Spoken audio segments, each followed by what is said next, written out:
வணக்கம் நண்பர்களே, அனைவருக்கும் இன்றைக்கி காலை வணக்கம். இன்றைக்கி வந்து ஞாயிற்றுக்கிழமை மகாலய அமாவாசை. அதனால் வந்து இன்றைக்கி அப்பா அம்மாவுக்கு சாமி படித்தோம். இதுதான் அப்பா அம்மாவோட ஃபோட்டோ. நாங்கள் ரொம்ப ஃபேமஸான 2 பேரும் டீச்சர்ஸு. திருச்செங்கோட்டுக்கும் நிறைய பேத்துக்கு உங்களுக்கு தெரிஞ்சிருக்கோம்.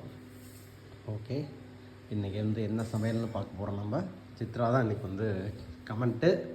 Okay, comment start. என்னென்ன சமையல் இன்றைக்கி என்ன சமையல்னா, இன்றைக்கி வந்து நீர் பூசணிக்காய் சாம்பார், பரங்கிக்காய் பொரியல், வாழைக்காய் வறுவல், உளுந்த வடை, பாசிப்பருப்பு பாயசம்.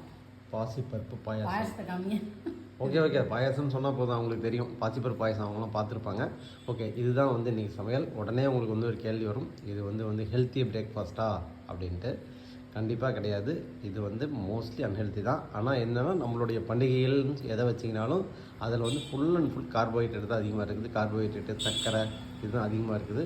இது என்றைக்கோ ஒரு நாள் சாப்பிட்ற தப்பில் இதே மாதிரி உணவு தான் நீங்கள் தினமும் சாப்பிட்ருக்கிறீங்க. குழம்பு, ரசம், தயிர், இவ்வளோ சோறு அப்படின்னு போட்டு.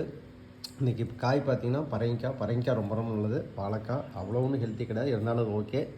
இன்றைக்கி என்ன அப்படின்னா, இதெல்லாம் கொஞ்சம் ஈஸியாக இருக்கும் அப்படிங்கிறனால இதை பண்ணியாச்சு.